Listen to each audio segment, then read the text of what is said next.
Good afternoon, and thank you for joining the Exploring Trust in Nonprofits and Philanthropy webinar today. I'm Akila Watkins, and I'm President and CEO of Independent Sector. On behalf of Independent Sector, I would like to extend a warm welcome to our members and guests who are joining us today. Before we begin, I ask that you join me in a moment of reflection to respectfully acknowledge all Native American and Indigenous peoples who lived on the lands that we occupy today.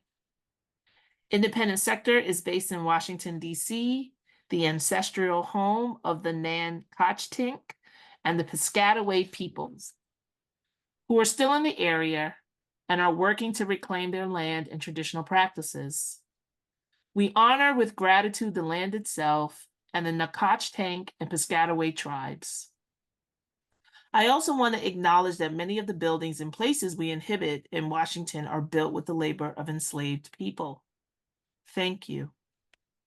Now, we're excited to bring this year's data on trust in nonprofits and philanthropy to all of you, and to have a deeper discussion about what this year's findings mean for all of us. Trust enables and strengthens everything in the charitable sector. Our programmatic work, our advocacy, and all of the connections we build both inside and outside our sector.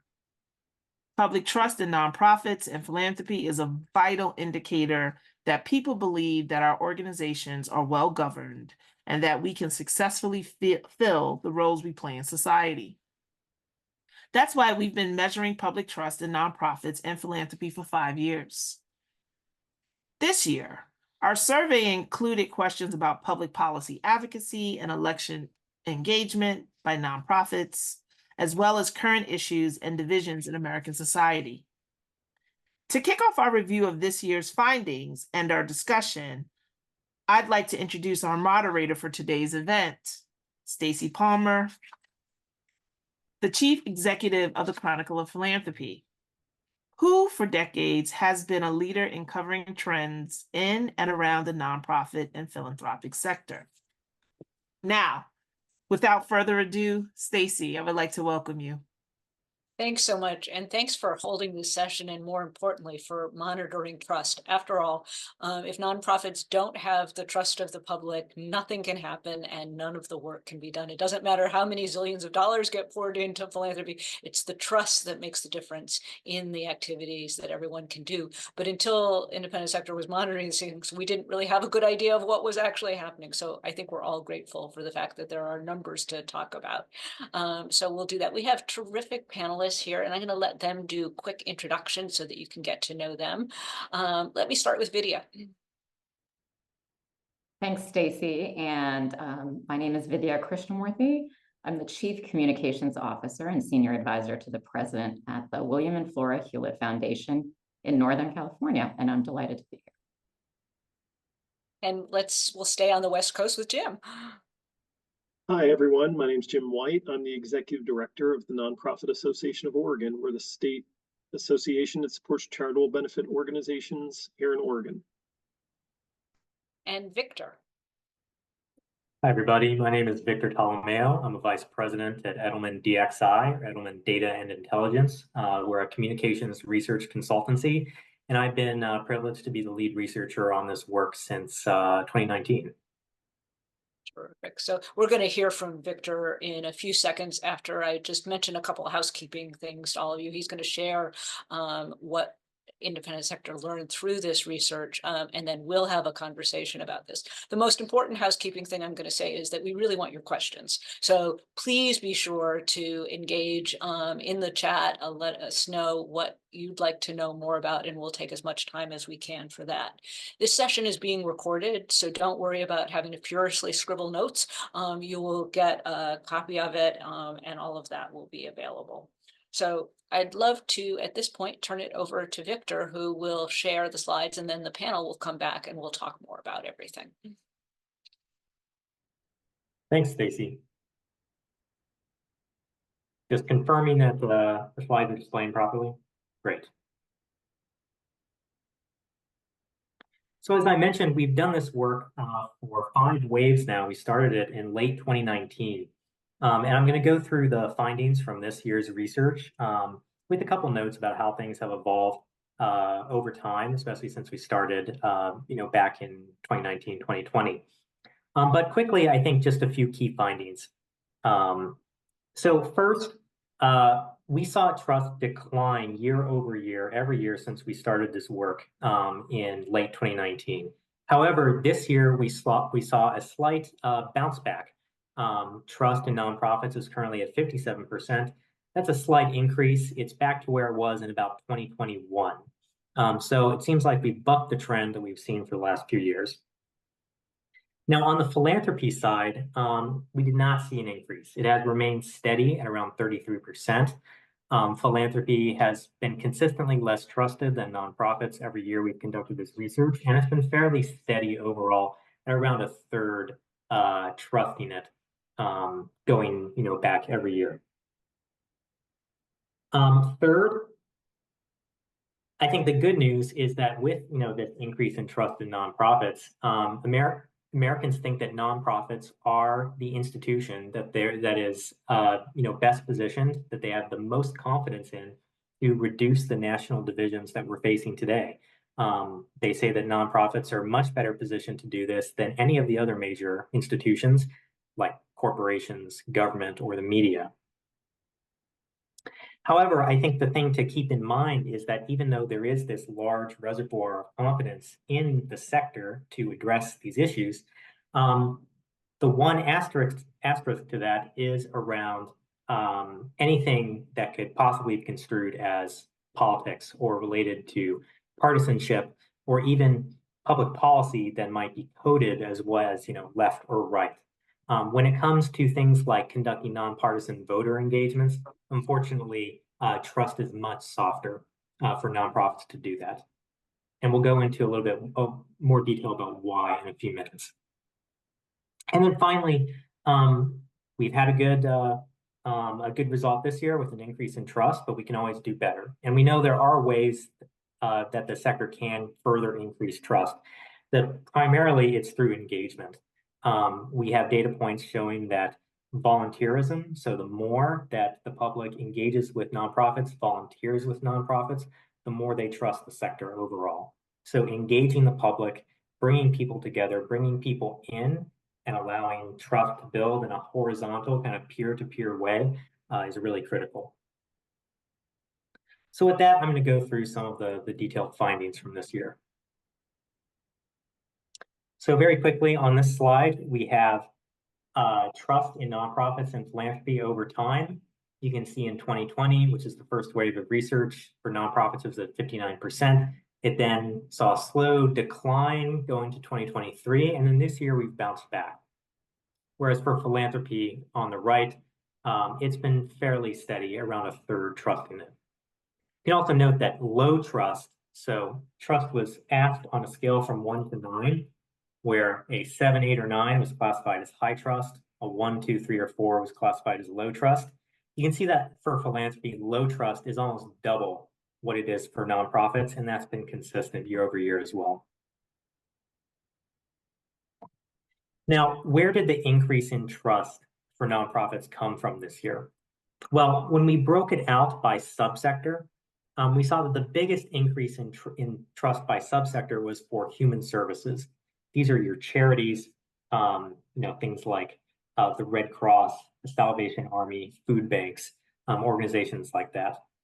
And we know from previous research that the public pretty much solely associates the nonprofit sector generally with human services organizations. We've done a lot of research where we've asked, what do you think of when you think of a nonprofit?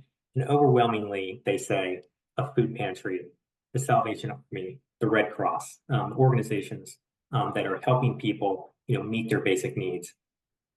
And we saw a 4-point increase in human services organizations this year. Smaller increases for some of the other subsectors.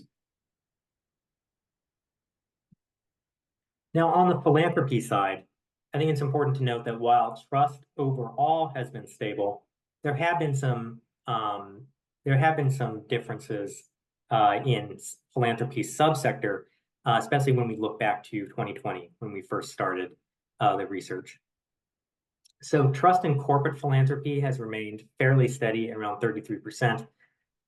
That's a 2-point drop since 2020. But for private foundations and for high net worth individuals, there has been a significant decrease in trust when we compare back to the first wave of research in early 2020. I think there are a lot of possible reasons for this, as we'll talk about. But I think for high net worth individuals specifically, and I think this also relates to private foundations, we're in a very populist moment right now. There's a lot of distrust of the wealthy, and I think that's being reflected in the survey results.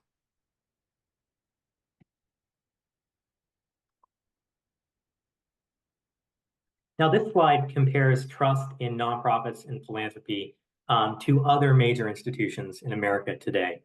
And I know there's a lot of data here, but I think the takeaway is that nonprofits are the most trusted institution amongst all of these that we tested. The only other institutions that are anywhere close to having a majority of the public in that high trust green box are the military at 45% and small businesses at 43%. Everyone else, is either trust is split or low trust is, predominant. I think another interesting thing here is that small businesses saw a large drop in trust this year compared to last year's down 12 points. And I think this has to do with the cost of living crisis we're in and how businesses are, unfortunately having to, increase their prices, and people are reacting to that.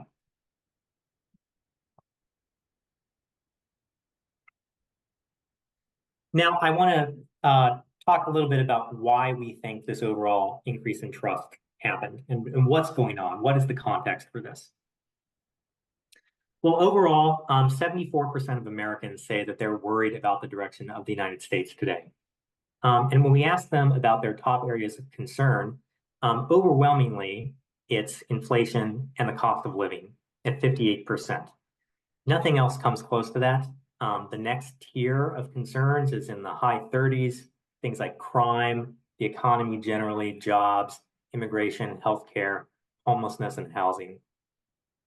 And I know a lot of people say, well, inflation is down. How is this still, the top concern? Well, inflation might be down, but the price level is still significantly higher than it was last year or 2 years ago or going back to 2020.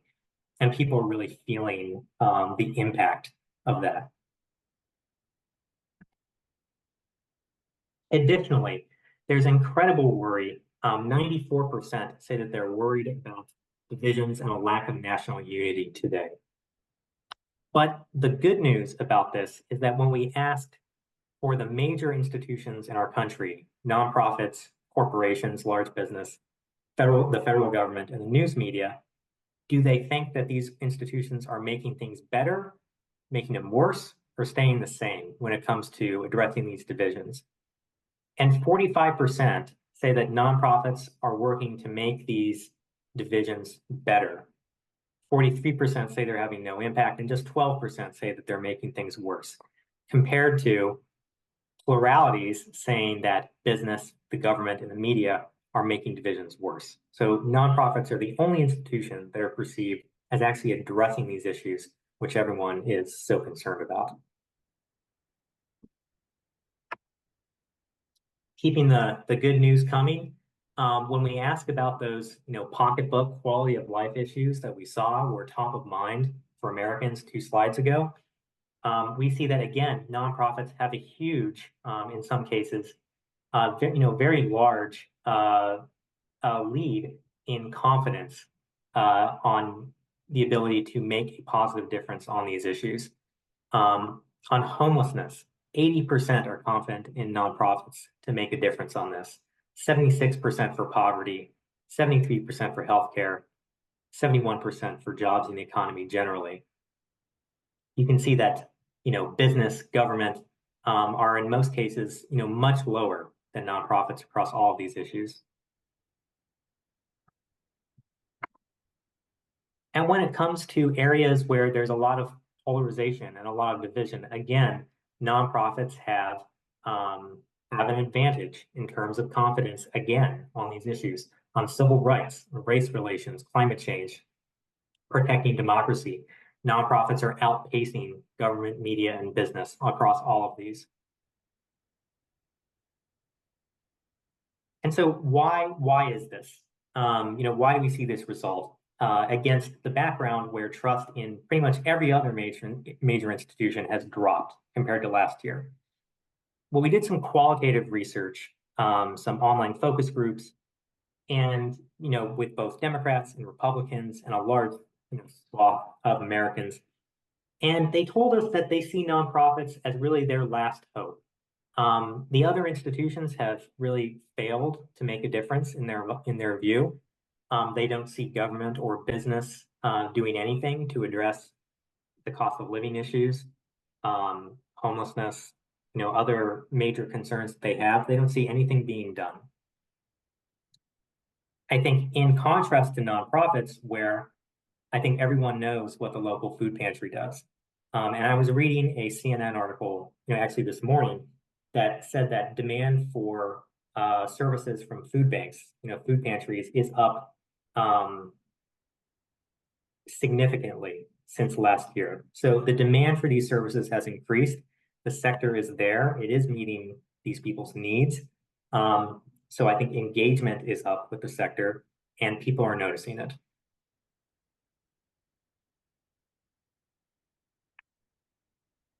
Now, I want to have 2 slides to talk about the kind of political angle, because this is the slight, where the devil is in the details. So when it comes to advocating for public policy issues, trust softens significantly. So we asked, how much do you trust nonprofits to advocate for people who have been overlooked by the government historically, to promote free speech, to advocate for people like you, and to avoid partisan politics? I think the concerning number here is on the far right with the avoid partisan politics, where you have a plurality of respondents saying that they don't trust nonprofits to do this. Now, why is that? Well, in the qualitative research, we heard a lot of sentiments like everyone is on a team. You're either team red or team blue. There's no one is really neutral. So there's a lot of skepticism that anyone can truly, engage in anything that is adjacent to politics, anything in public policy, without being biased for one side or the other. So in that way, it's not really about nonprofits. It's sort of a general skepticism of the ability to be nonpartisan at all in this environment. And when you get to election-related nonprofit activities specifically, trust is, again, fairly soft. And there's a significant group of people who outright don't trust nonprofits to do these things. There's another, I think, slightly larger group that is unsure. They would need more information.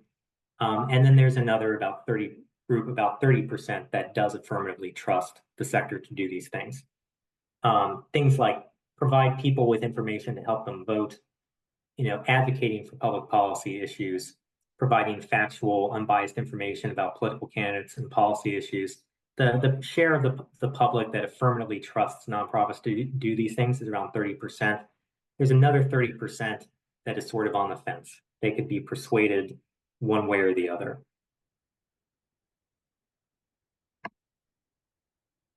And again, just some detail from the qualitative.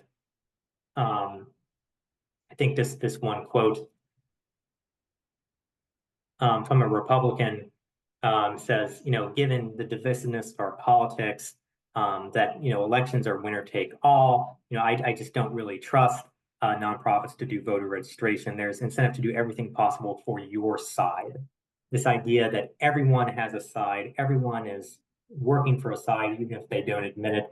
This is unfortunately a pretty widespread view amongst the public right now.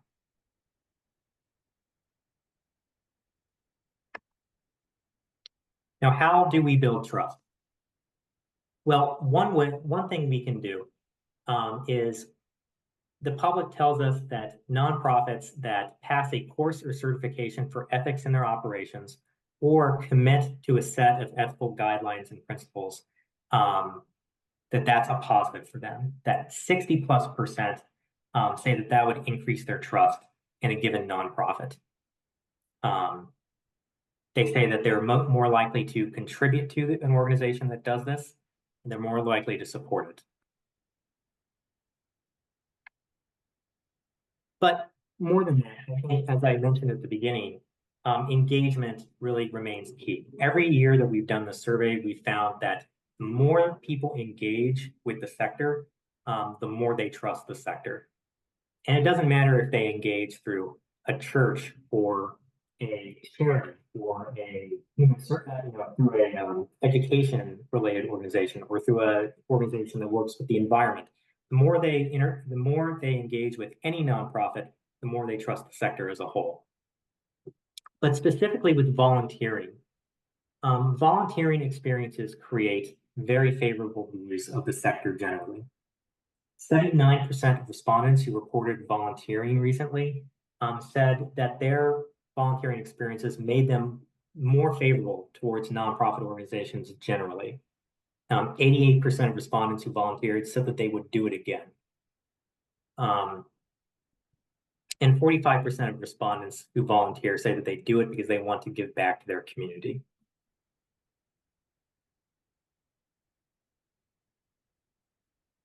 So as I mentioned at the top, at Edelman, we know that trust building these days is horizontal. It's really peer-to-peer.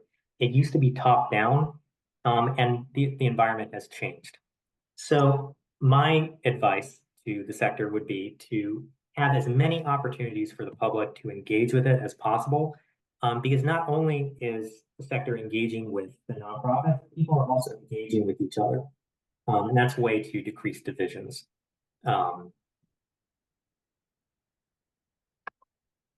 So with that, I think that closes out the main data points I wanted to share.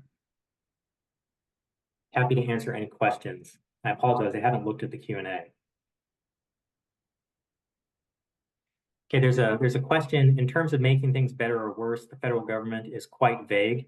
In the future, can you distinguish between Congress, the federal executive branch, and the courts? Also, why not ask about state and local government? That's a great point. For that one question, we didn't break it out that way.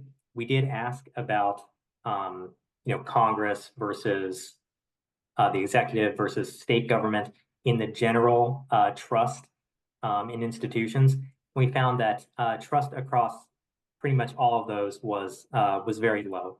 The federal government, Congress, federal branches itself were the lowest. State government was slightly higher, but not significantly. Another question. Was there an explanation for survey participants to understand that the majority of social work required by government is performed contracted out to nonprofits?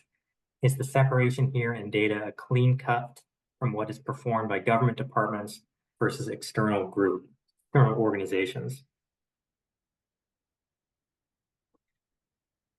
So no explicit definition was provided to respondents, discussing that the majority of work provided by governments is performed by nonprofits. I think there's just a general perception that the government is not doing enough to address people's concerns, and really the only institution that people see addressing these on a day-to-day basis is nonprofits. And is there a way for nonprofits to appear nonpartisan, especially since people perceive them as picking sides? It's a great question. It's something that we posed to respondents in the qualitative research, and they didn't really have a great answer for us. I would say that it's very difficult, and it may be not possible for some organizations because you're just going to be coded as one side. However, I think as much as possible, it's important to communicate through shared values. So you can talk about impact, or you can talk about values as an organization. I think when you use language, and we tested this last year's research, if you use language that talks about how the sector exists to help all Americans thrive and create a society where everyone does well, you talk about shared prosperity, you talk about shared values, helping people, put food on their table, give their families the life that they would want for them. You can talk about things like that. That's a way to really build kind of a common base of understanding with people. Is higher education a distinct subsector, or where does it appear in these data? So we did not ask specifically about higher education, as in colleges and universities.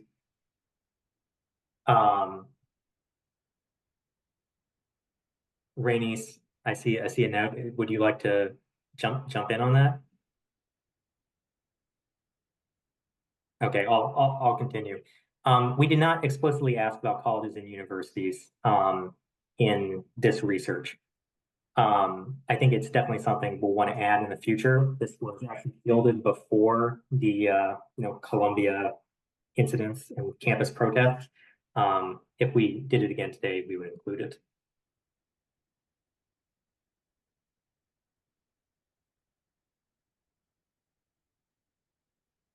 Additional question about the conflation of terms like partisan with politics and related to public policy. How do we navigate different levels of understanding and the inconsistent use of these words?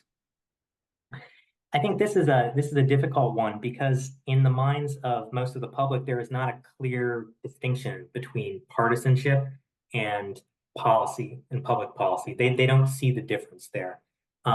So say if you are an organization that is advocating, say, for reproductive rights, there are going to be people on the right who see that as political and they're not going to support you. I think that's just the reality of what it is. I think, as I said, as much as possible, it's important to try to communicate through shared values about what you do, and then again emphasize that nonprofits are legally barred from actual partisan political activities. Is the suspicion of nonprofits taking advantage of division and being partisan new? I don't think it's new. I think that it's been around for a while, but it's been building. And I don't think it's just nonprofits. I think every institution pretty much right now is being seen as incapable of being truly nonpartisan. And I think that perception has definitely been increasing in recent years. How did you assess respondents' awareness of current events and their information diets? So we did ask some profiling questions about their media consumption. Where do they get their news? We do have that available. I believe it's in the appendix to the full report. It basically, there was nothing super surprising in there. It looked like there was a fairly even split between traditional sources of media and social media, which is what I would expect, from general research with the public. So if the question was the survey full of people only on social media or only listening to partisan cable news? And the answer is no. We had a fairly ideologically balanced sample. Victor, I'd love to bring our panel in, and you've really helped us understand all of these things so well. And, one of the things that you talked about was sort of the why behind this jump that is wonderful to celebrate in trust in nonprofits. But I'm curious to hear from our panelists about what they're seeing, because they're on the ground working on these issues all of the time. And I want to talk not just about the why, but also what is it that we can do to build on the great momentum that we see in this increase in trust, because clearly it's gone up and down, and to try to keep it moving in an era in which there's so much distrust everywhere else. So Jim, can I start with you? Why do you think nonprofits rebounded? And what is it that we can do to keep the momentum going? Sure, thank you. And I just want to say a big thank you to independent sector for doing this work. We use it every year you've been doing it, and it's so important. So thanks to Victor at Edelman and independent sector for doing this. So I think that the independent sector, if you will, that we inhabit is a big tent that allows for voices from across the political spectrum to engage in society.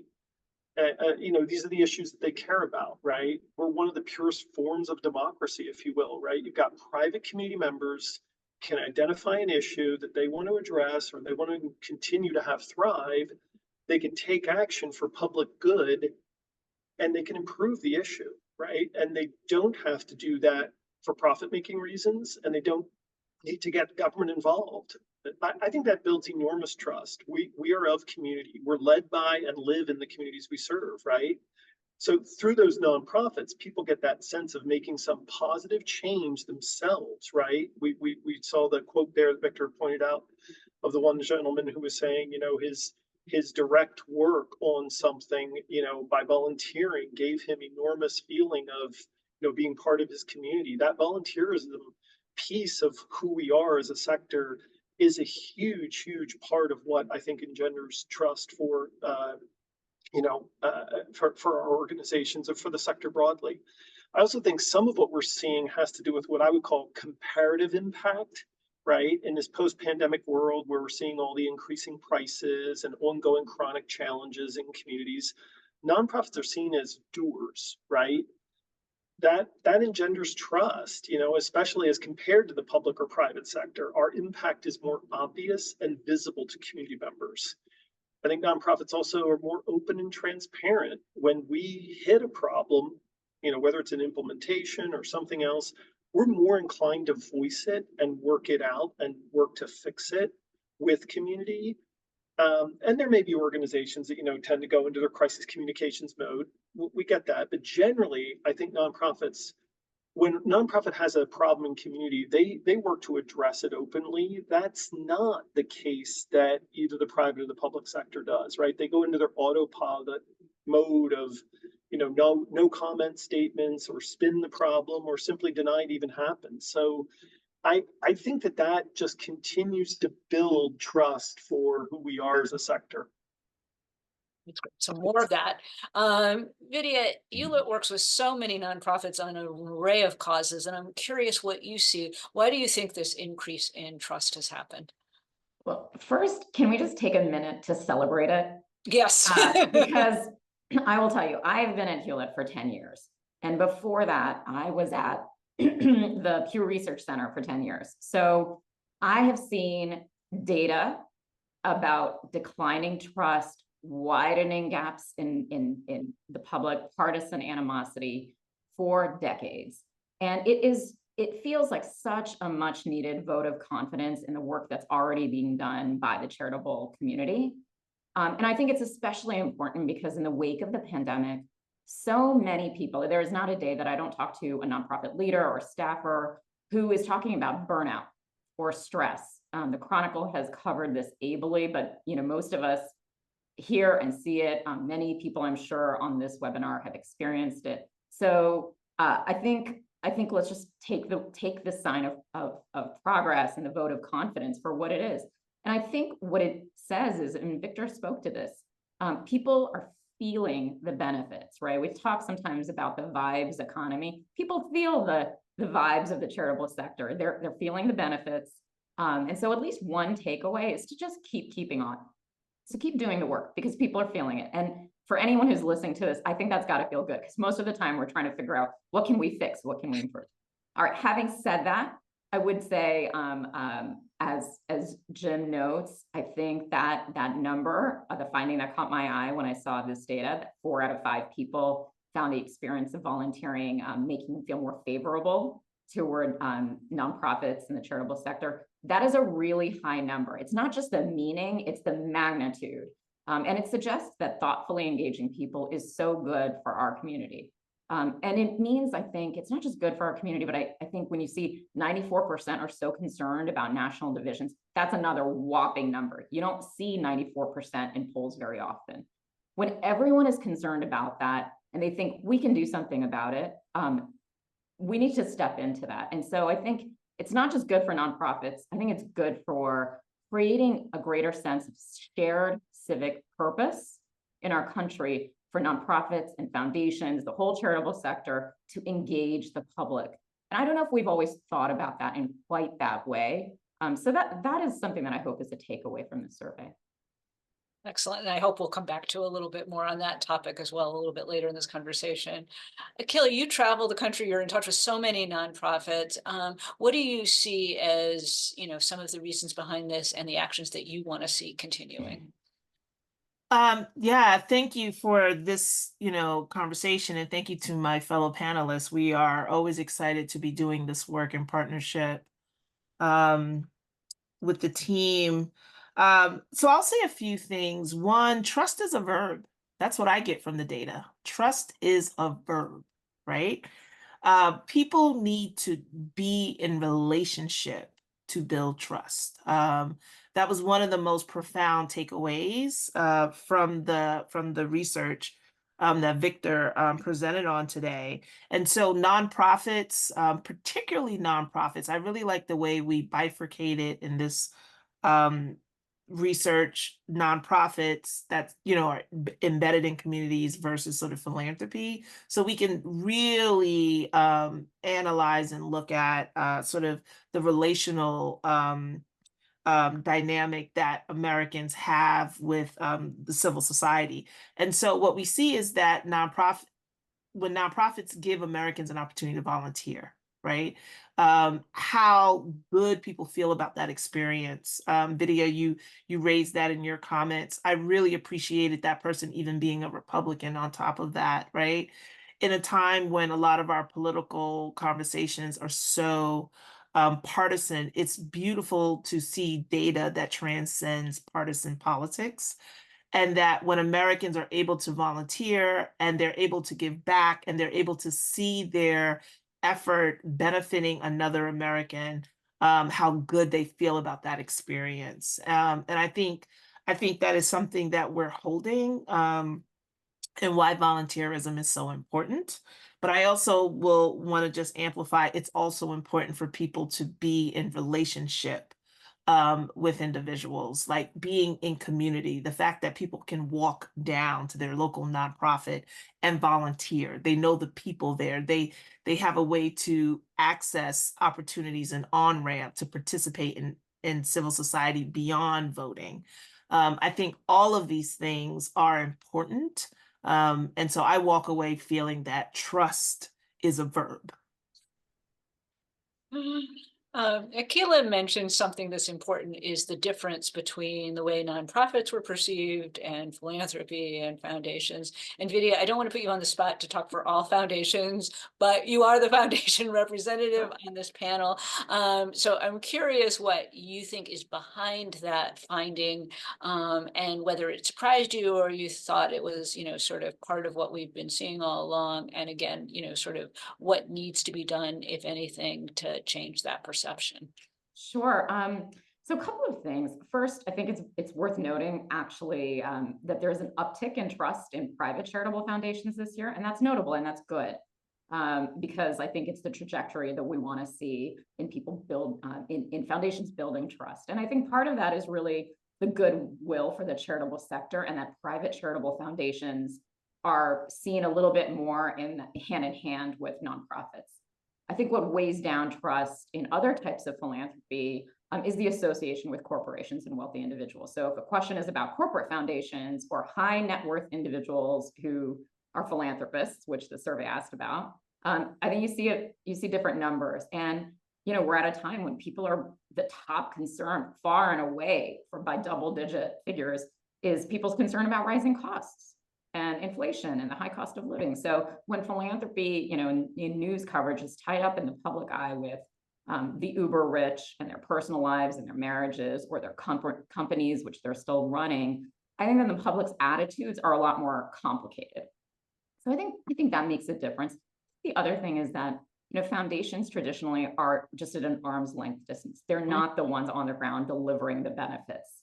And so that's, I think, a little bit harder to understand. So I think actually what this data shows is the huge opportunity to tell a story about what that work is, because figures that we don't often talk about, but if you look at Victor's slides, you'll see how high the don't knows or the neutral ratings are. They're actually much higher than either trust or distrust for philanthropy. More than 4 in 10 people are basically saying they don't have an opinion about private foundations.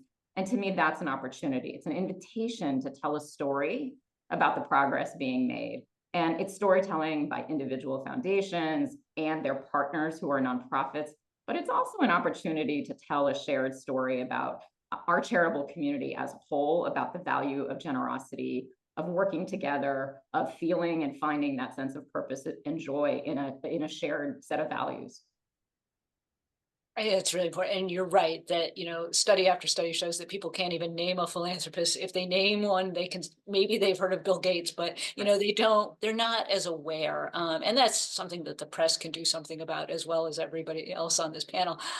Jim, you're on the ground working with nonprofits that benefit from what all people of every walk of life give to charitable organizations. But obviously, during the pandemic, the wealthy have been really part of what made sure that, some nonprofits didn't completely fall apart. How do you tell that story or deal with the fact that people don't seem to understand the important role that, mega giving has had on day-to-day organizations?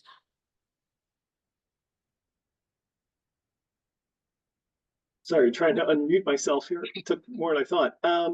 I think that one of the challenges that nonprofits have, again, is that syncing up with these mega donors, these particular people, they tend to be more aloof, right? They tend to choose you. You don't get to choose them. They don't necessarily have. I'm truly talking about the mega donors, right? These groups that have kind of come out of nowhere. They've made most of their wealth through some type of innovative private company development, and they're drawn to those kinds of actions that look innovative to them, that can get their voice heard. And so I think nonprofits are needing to learn more how to engage with that kind of, I'm probably making an unfair stereotype here, but type A personality that drives people to make enormous wealth, right?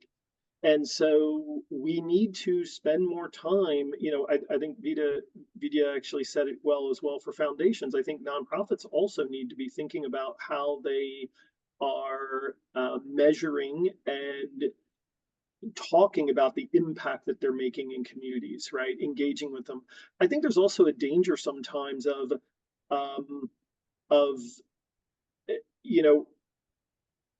pigeonholing some of these people into an identity.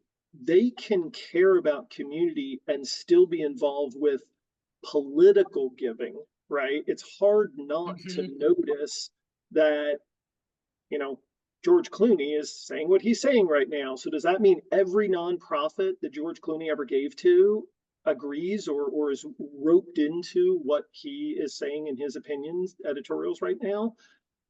We have an example of, one of the co-founders of Nike, Phil Knight, here in Oregon, back a couple of years ago. He gave more money than all of our local foundations combined in a single year.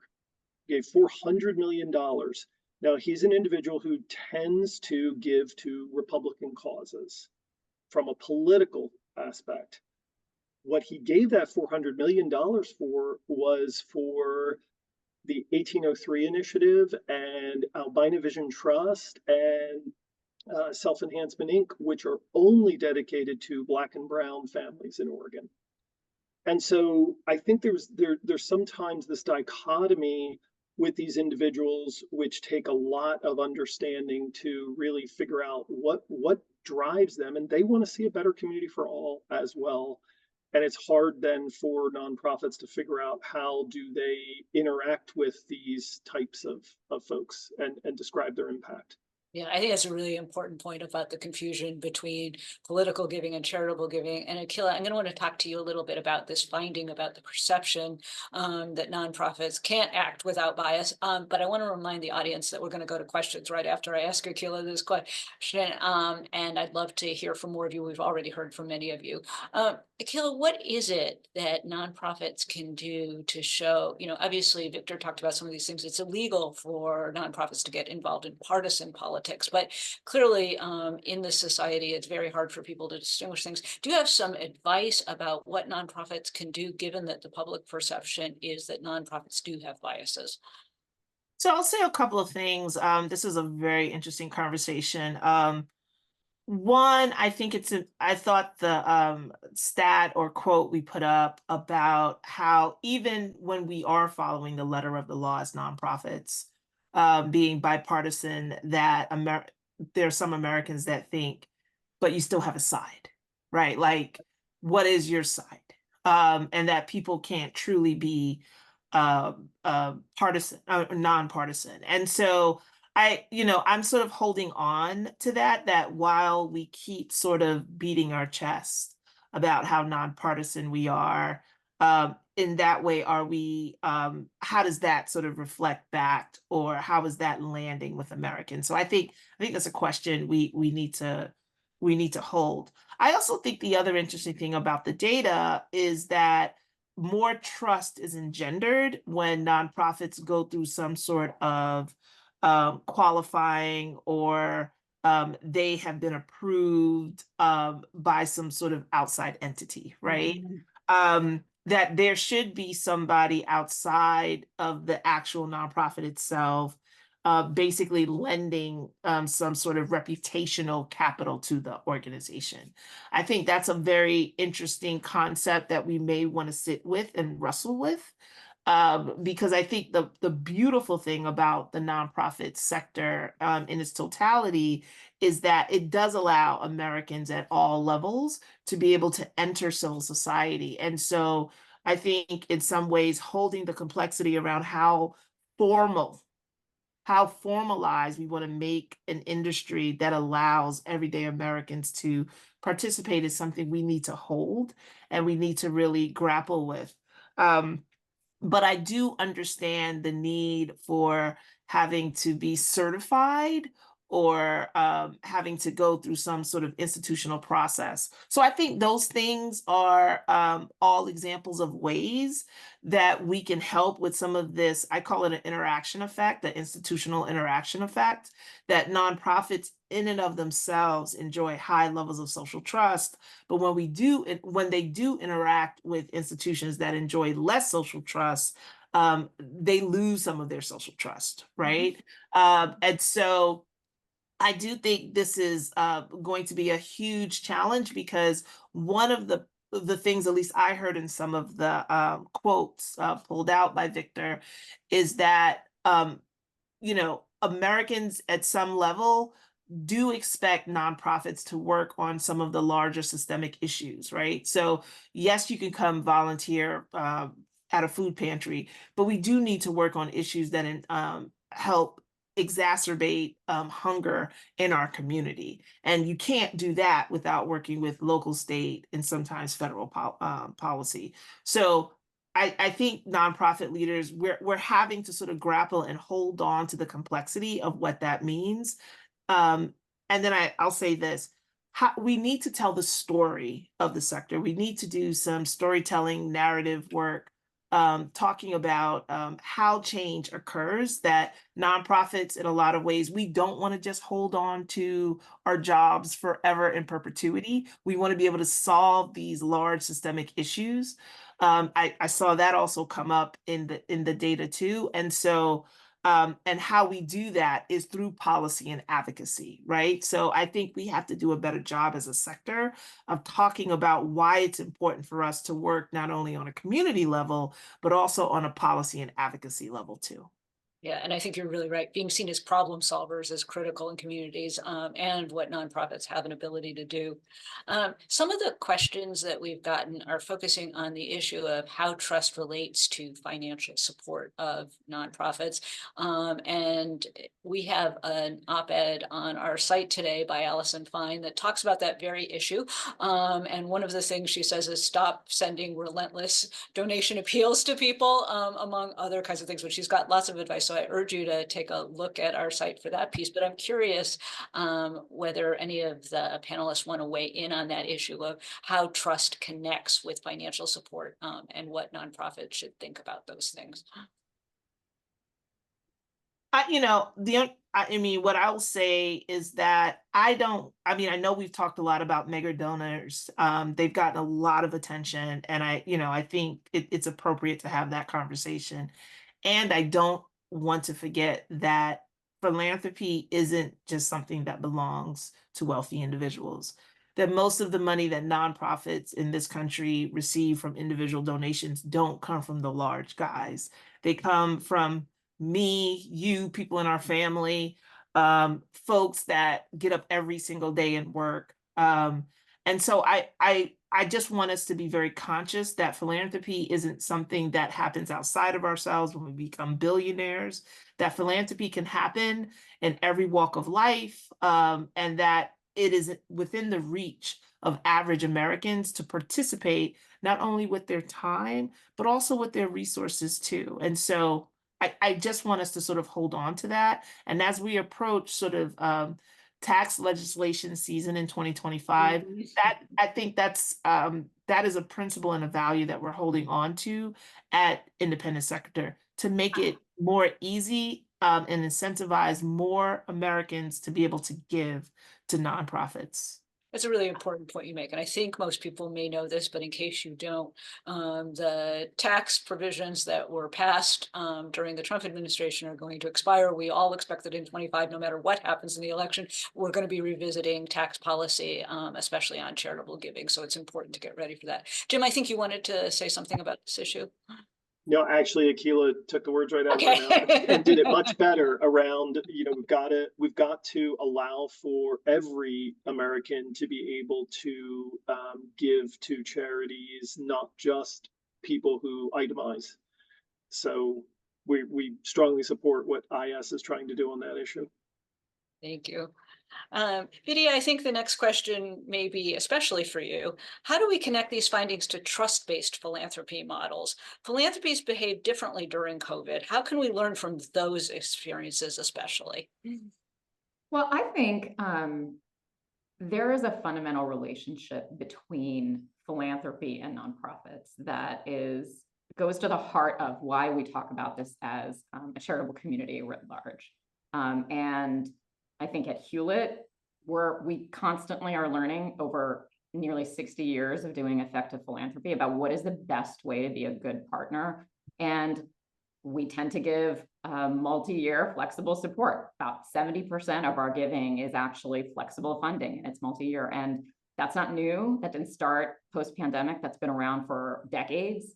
And I think it is the case that many funders say that that's the best way to build capacity to ensure we have well-run, well-managed, well-resourced nonprofits that are able to be nimble no matter what the world throws at you, so that nonprofits are best able to serve their communities. I would love to see that be more the norm in general. And I don't really know always how to make that happen. I'll be honest, we don't have all the answers there, but I think one thing that we do at Hewlett, we are big collaborators. We believe in collaborating both with the nonprofits that we work with public and private sector, and with other donors. So we're constantly talking, we're constantly working with other donors. And I hope that in doing that, we're able to kind of change the way that funders operate so that these tried and true practices of flexible funding, of giving generously, of really listening to what nonprofits have to say can actually become more the norm, which is something that I think all nonprofits would really benefit from. The other thing I would say is it would be great to have a little bit more transparency. At Hewlett, we make all of our strategies, all of our grants, all of our evaluations public. We do 2 town halls with all of our grantees. every year where any active grantee can ask whatever question they want of our president and of our program directors. I tell people about this, they're always surprised. We like to be open, we ask for feedback constantly, and we actually change things based on what we learn. I think those things help build the trust between nonprofits and philanthropy. And I think that's to the benefit of the work so that we are all close to actually achieving our goals. I am sure that all of the nonprofits who are on this panel are cheering to hear about your support for unrestricted giving, because it's so important. I did some informal interviews in the fall just to talk to nonprofit leaders about what was leading to their burnout. And every single one of them said it's that lack of, consistent, unrestricted support. I mean, there are a lot of other challenges that nonprofit leaders have, but what would really help their lives and their ability to do their job is foundations being more interested in doing what ULIT's doing. So I'm really glad you voiced that. And Jim and Akila, did you want to weigh in on any of that, of what, from your point of view, as being recipients more of philanthropy, what you saw during COVID that you hope we can build on? I'll just jump in real quick, and then Akila, you can jump in.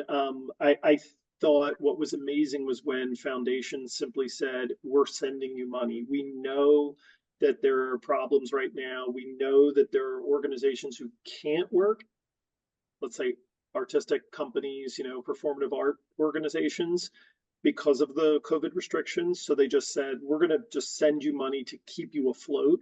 And at the same time, they also gave money to organizations that were on those front line. And when we talk about frontline workers during COVID, that wasn't just sales, people at the shops. That was all of these social service, human service organizations, people on the street who were literally taking their lives into their hands at that time. And I was just so impressed with the way that foundation simply said, we're just sending you this money, do what you need to do. And much like government did with CARES Act and some of the other big initiatives that happened, I just wish we didn't go back to the old normal afterwards, right? And that we just sort of continued, like, hey, we did the right thing. These organizations either helped society get through or took a big body blow, if you will, for society by being out there doing things that really no one else could do. Let's just keep that trust going, right? Let's not return to and it now takes you 9 months, 2 LOIs, and a big final, portal, report to get your $50,000 or whatever it is. That's terrific. And that very much, that is all about trust and why it's so important. You're absolutely right. Thank you, panelists, for these wonderful, wonderful answers and conversation, and to the people on this webinar who have given us so many questions and ideas. I think we've all learned a lot, and unfortunately the time has passed very, very quickly. So I'm going to turn this back to Akila to wrap up and give her thanks to everyone as well. I appreciate it, Stacy, and thank you for moderating such a really esteemed panel today. We got a lot of great information and conversation going. So on behalf of Independent Sector, I would like to thank our speakers for taking the time to share their insights with us today. I also want to refocus our attention on some key points to wrap up. Members of the American public trust nonprofits more than they trust any other sector in America. And like Vidya talked about, this is something we should be extremely proud of. And hopefully we all take a moment to rejoice in that reality. But they are less certain about trusting us when we engage in public policy advocacy, a critical role for our sector. So we at Independent Sector are working hard to connect these findings to our research on nonprofit advocacy, to consider how these findings can inform our government relations work, and to use these findings to fine-tune how we plan our programs. We now know even better how important it is to be strategic about how we talk about advocacy work. We can't take for granted that everyone will always trust everything we do. We need to make the case for the importance of advocacy to advancing our missions and the common good. We also know that we need to continue to prioritize transparency and good governance in our sector to reassure both the public and policymakers that we are the right sector to continue to do so many of the jobs that America is counting on us for. Please use these last few minutes to fill out the post-event survey so that we can continue to improve our programming. The link is posted in the chat. And if you're not already a member of Independent Sector, I encourage you to join. More information about membership is posted in the chat. Thank you all again for joining us today.